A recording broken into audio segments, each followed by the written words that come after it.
Welcome to the channel guys. एक नए SME IPO का नोटिफिकेशन आया है जिसका नाम है रुक्मणी देवी गर्ग एग्रो इम्पैक्ट्स लिमिटेड।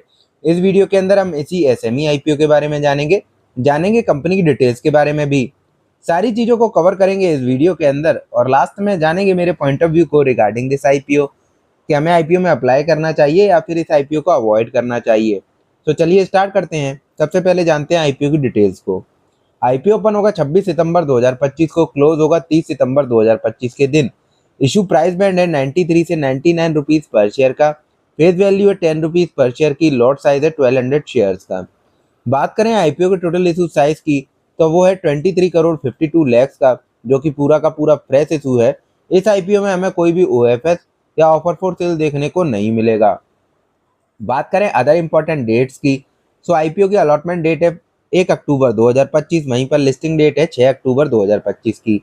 नजर मारे प्रमोटर की होल्डिंग पर, सो प्री आईपीओ प्रमोटर के पास 100% की होल्डिंग अवेलेबल है, जो कि पोस्ट आईपीओ रिड्यूस होकर हो जाएगी 73.22% की।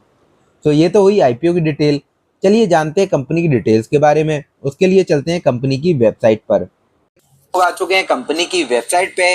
बात करें रुक्मणी देवी गर्ग एग्रो इम्पैक्ट्स की, तो इस कंपनी का जो इनकॉर्पोरेशन है वो हुआ था 1998 के अंदर, यानी कि काफी पुरानी कंपनी है। और जो कंपनी काम करती है वो करती है एग्रो प्रोसेसिंग इंडस्ट्री का। प्राइमरली जो ये फोकस करते हैं वो import and export of agriculture product, food processing and related services, है ना। ये आप लोग देख भी पा रहे हैं, फार्मर से ये लोग डायरेक्ट खरीदते हैं। है ना। इनका प्रोडक्ट रेंज की बात करें तो उसमें जो है जो ये लोग प्रोक्योर करते हैं वो व्हीट, मस्टर्ड, कोरिएंडर, मेज, फ्लैक्स सीड, सोयाबीन।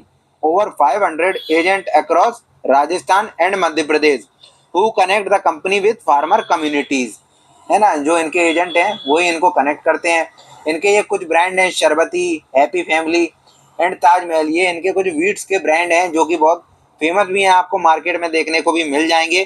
कंपनी के पास 3 वेयर हाउस हैं जिनकी कैपेसिटी है 20,000 मेट्रिक टन, जो कि लीज पर लिए हुए हैं। एंड लीज पे 2 एडिशनल वेयर हाउस भी कंपनी ने लेके रखे हैं with an aggregate capacity of 20,000 metric tonne, है ना फ्रेंड्स।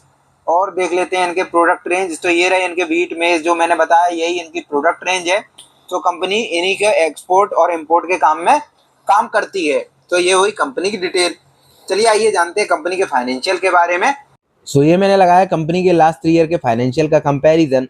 बात करें सबसे पहले एसेट की तो 110 करोड़ के एसेट कंपनी के पास मार्च 2025 में अवेलेबल है, जो कि लास्ट ईयर से ऑलमोस्ट डबल हो गए हैं।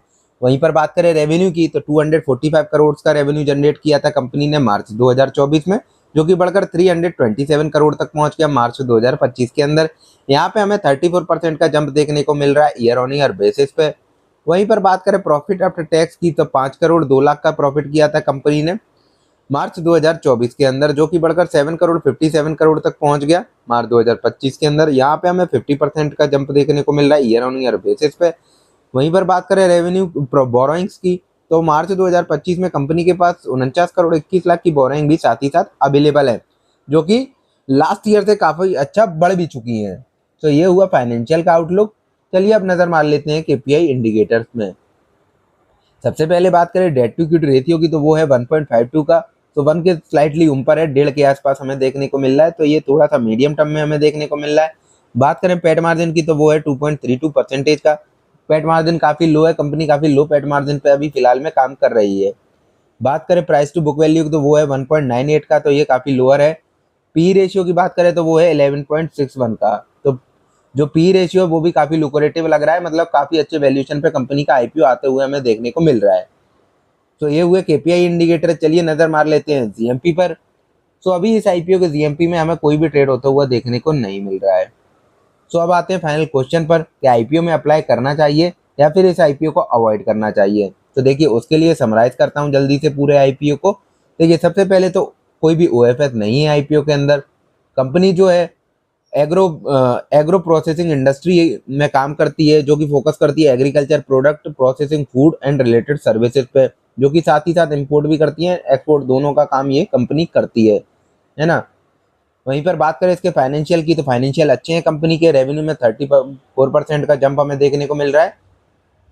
वहीं पर प्रॉफिट आफ्टर टैक्स में हमें 51% का जंप देखने को मिल रहा है। केपीआई इंडिकेटर भी कंपनी के ओवरऑल शानदार हैं, ऐसा कोई भी डाउटफुल फिगर हमें केपीआई इंडिकेटर के अंदर देखने को नहीं मिला। एक पेट मार्जिन ही है जो थोड़ा सा कम है, कंपनी इसको आगे आने वाले टाइम में बढ़ा भी सकती है। सो जो मेरा पॉइंट ऑफ व्यू है इस आईपीओ को लेके वो अप्लाई का है, आप लोग इस आईपीओ में अप्लाई कर सकते हैं, बट ये कोई बाय सेल रिकमेंडेशन नहीं है। बाय सेल रिकमेंडेशन के लिए आपको अपने फाइनेंशियल एडवाइजर या फिर ब्रोकर से एडवाइस लेना रहेगा। ये सिर्फ मेरा point of view after reading this complete IPO. तो फ्रेंड्स, इस वीडियो के अंदर हमने जाना Rukmani Devi agro impacts limited SME IPO के बारे में। तो that's all for today guys, thanks for watching the video. Please like the video and subscribe to the channel. Thank you.